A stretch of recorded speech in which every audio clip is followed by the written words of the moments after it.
Guys দেখেন আমাদের দিদি, বিখ্যাত দিদি কি করছে।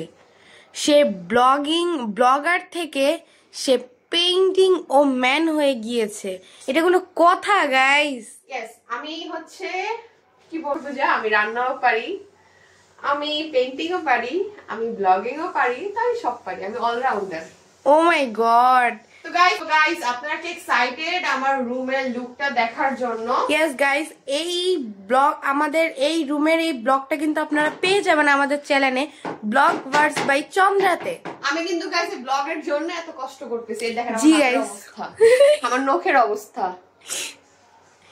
তো গাইস কালারটা কেমন হয়েছে অবশ্যই কমেন্ট করে জানাবেন। বোঝা যাবে না কারণ হ্যাঁ, আর ক্যামেরাতেও তো ভালো করে বোঝা যাচ্ছে না।